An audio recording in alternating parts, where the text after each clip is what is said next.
Salut à tous et bienvenue sur votre chaîne Real Madrid Info.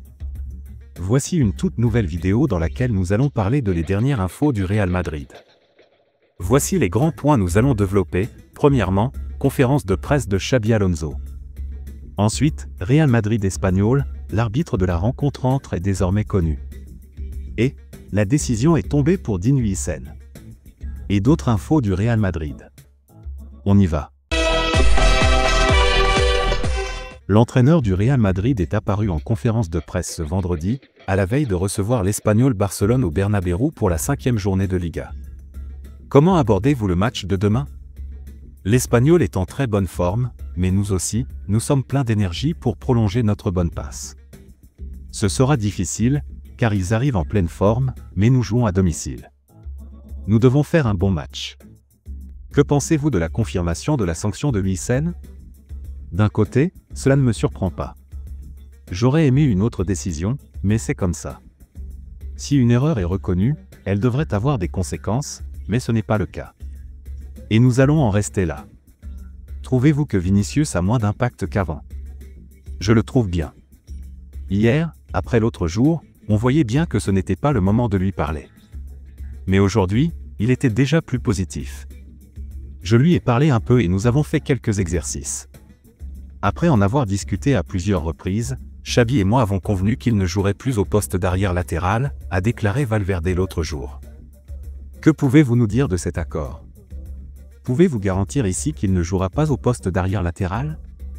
Je ne peux rien garantir, car on ne sait jamais ce qui peut arriver, mais l'idée est qu'il joue au milieu de terrain. L'autre jour, il a beaucoup apporté à l'équipe. Il a été très généreux, il est essentiel dans notre système, il nous apporte beaucoup. Bellingham et Camavinga seront-ils titulaires demain? Ils pourraient jouer, même s'ils n'ont fait que quelques entraînements jusque-là. C'est possible, nous verrons bien. Comment imaginez-vous le match demain? Nous avons disputé plusieurs matchs conditionnés par le contexte, principalement par les cartons. Mais j'aspire à ce que nous ayons ce sentiment de contrôle pendant des phases plus longues. Je veux que nous soyons créatifs, que nous ayons une stabilité dans le jeu, car ça nous apportera une stabilité mentale. Ça nous évitera d'être trop excités. Si vous en faites trop, vous prenez parfois de mauvaises décisions. Plus ces phases de jeu sont longues, mieux c'est. Qu'est-ce que Rodrigo apporte sur le côté gauche que Vinicius n'apporte pas? Sa qualité, son débordement, sa capacité à s'associer, mais Vinicius a aussi tout cela. Que ce soit en tant que titulaire ou en tant que remplaçant, son impact a été très positif. Mbappé est-il le seul titulaire indiscutable de l'équipe? Il y a beaucoup de matchs et il est certain qu'il ne sera pas titulaire à certains d'entre eux. Il faut l'accepter, naturellement. Il est impossible de jouer enfin, pas impossible, il est possible de tout jouer, mais je ne pense pas que ça arrivera. Kylian est important, il y aura des matchs où il ne sera pas titulaire. Le problème des insultes dans les stades est-il en train de nous échapper? Dans un monde idéal, nous ne devrions pas avoir à subir ce genre de situation. Je ne m'en plains pas, ça ne m'affecte pas beaucoup, mais d'autres coéquipiers sont davantage touchés. Malheureusement, il faut apprendre à vivre avec, sinon ça peut vous déconcentrer pendant le match et vous faire vivre des situations désagréables. Ça fait longtemps que ce problème des insultes nous échappe. Vous allez affronter Mourinho en Ligue des Champions, votre avis là-dessus? J'ai déjà eu l'occasion de l'affronter quand il était à la Roma et moi à Leverkusen. Ce sera spécial pour lui. Ce furent 3 années très intenses et très importantes. Il est très attaché à ce club. Comment Vinicius va-t-il mentalement? Je l'ai vu hier et ce n'était pas le moment de parler, comme je l'ai dit. Il faut avoir un peu d'intuition et aujourd'hui, nous avons un peu discuté. Mais nous n'en sommes qu'à 5 matchs de championnat. Il reste encore beaucoup à faire, c'est un marathon qui dure jusqu'en mai. Il faut y aller petit à petit. Où voyez-vous Camavinga sur le terrain? Au poste de milieu de terrain. Il est évidemment si complet qu'il peut jouer à plusieurs postes, comme Valverde. Mais je le vois au milieu, en numéro 6 ou 8. Il a beaucoup de qualités et nous devons maintenant l'intégrer dans le collectif, aussi bien avec le ballon que sans. Comment vous décririez-vous en tant que gestionnaire de groupe? Je n'ai pas l'habitude de me décrire. Je suis juste entraîneur. Bon ou mauvais, c'est à vous d'en décider. Cette perte de concentration de Vinicius lui nuit-elle?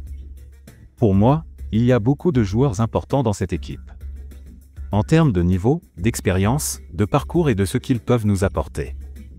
Vinicius est l'un d'entre eux, Jude, Fede, Aurélien, Dean, Arda. Je ne m'intéresse pas à ces étiquettes que l'on veut coller aux joueurs en ce moment.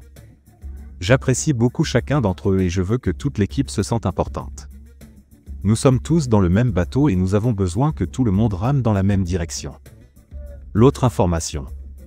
4 joueurs absents au Real Madrid face à l'Espanyol en Liga. Ce week-end, c'est le retour de la Liga pour le Real Madrid qui va affronter l'une des meilleures équipes de ce début de championnat, l'Espanyol Barcelone. Malgré 2 exclusions en 2 matchs, le Real Madrid est reçu 5 sur 5 en ce début de saison et est même revenu la semaine passée d'Anoeta avec les 3 points en jouant en infériorité numérique pendant une demi-heure. Une petite prouesse qui permet à l'équipe de Xabi Alonso d'aborder cette 5e journée de la Liga en tant que leader. Le Barça recevra lui Getafe, autre surprise du début de saison. En attendant, l'équipe madrilène s'est exercée une dernière fois ce vendredi matin et il y a des bonnes nouvelles, Camavinga, Bellingham et Endrick se sont entraînés normalement. Les 2 premiers étaient dans le groupe face à l'OM et on espère les voir sur la pelouse du Bernabéu ce samedi. Pour Endrick, il faudra sans doute patienter encore un peu. À Madrid, cet avant-match a également été animé par une petite guerre avec le comité des arbitres en raison du carton rouge de Dean Huijsen. Le club madrilène a d'abord fait appel du carton rouge et le CTA a reconnu que le carton jaune aurait été la décision la plus juste contre la Real Sociedad. Cependant, le comité de la Liga n'a pas retiré la sanction de Gil Manzano et a maintenu un match de suspension pour le joueur. Ce à quoi le Real a de nouveau fait appel et a essuyé un second refus de la part du comité des arbitres. Dean Huijsen ne sera donc pas disponible pour la rencontre face à l'Espanyol. De la bonne publicité pour le foot espagnol, a commenté l'Espagnol sur Instagram. Ensuite, Ferland Mendy, Trent Alexander-Arnold ainsi qu'Antonio Rudiger sont toujours absents. Le cas du Français est comme toujours assez flou tandis que les 2 autres ne reviendront assurément pas avant la prochaine trêve internationale. L'autre information. Real Madrid-Espanyol, l'arbitre de la rencontre entre est désormais connu. Ce vendredi 19 septembre, la Fédération royale de football espagnole a dévoilé les arbitres prévus pour la rencontre Real Madrid-Espanyol de Barcelone. Le Real Madrid sait désormais quel sera l'arbitre de sa rencontre de ce samedi. Ce vendredi 19 septembre, le comité technique des arbitres a désigné Martínez Munuela pour arbitrer le match entre la Casablanca et l'Espanyol de Barcelone. Après l'expulsion polémique de Dean Huijsen et les plaintes du Real Madrid auprès de la fédération, il faudra qu'il tienne son rang et maîtrise son match pour éviter de nouvelles polémiques. Martínez Munuela sera assisté de Trujillo Suárez, au poste de la VAR. Ce Real Madrid-Espanyol ce sera, sans aucun doute, un match avec beaucoup de tension pour l'arbitre de 43 ans, explique le journal AS. Ce sera la 42e fois que l'arbitre espagnol dirige un match de la Casablanca. Parmi ces matchs, plusieurs décisions en défaveur du club de la capitale ont été recensées. La plus récente date d'il y a 2 saisons, en mars 2024. Lors d'un match qui opposait le Real et Osasuna, Juan Martínez Munuela n'avait pas inscrit dans son rapport la mention de chant raciste envers Vinicius Junior. Ils avaient pourtant été signalés par Carvajal et d'autres joueurs madrilènes. Avant cela, à l'occasion d'un Real Madrid-Séville en 2020-2021, il n'avait pas accordé un penalty en faveur du Real pour en signaler un autre, pendant la même action, pour Séville. Eder Militão, en plein saut, avait touché le ballon de la main après que celui-ci ait touché une partie de son corps. Enfin, la même année, il n'a pas signalé un penalty pour les Merengues dans le temps additionnel d'un match face à l'Athletic Club de Bilbao, en Supercoupe d'Espagne. Un arbitre qui rappelle donc de mauvais souvenirs aux Madrilènes, qui ont pourtant remporté 26 des 41 matchs qu'il a arbitrés. L'autre information. Real Madrid, sanction réduite ou confirmée, la décision est tombée pour Dean Huijsen. Le week-end dernier, le Real Madrid a gagné face à la Real Sociedad 2-1 dans le cadre de la 4e journée de Liga.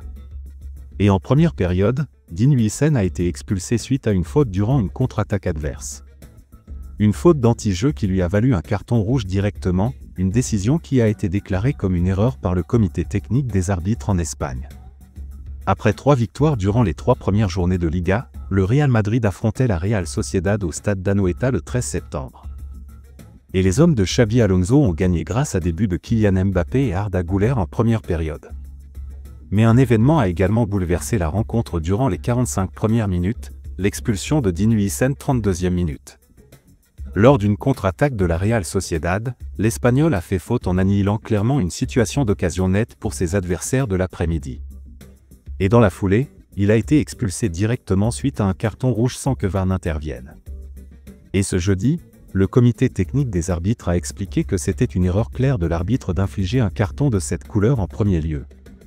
Néanmoins, malgré l'erreur avouée, l'Espagnol va quand même devoir purger une peine d'un match de suspension en championnat car la CTA estime que le club n'a pas fourni une preuve assez nette pour obtenir l'annulation de la sanction. L'erreur de l'arbitre a été avouée par la CTA, mais il est quand même suspendu pour le prochain match de Liga face à l'Espanyol Barcelone. Dans une story Instagram, Dean Huijsen a expliqué ce qu'il pensait de la situation. « L'erreur est admise mais je suis toujours sanctionné, belle image pour le football espagnol.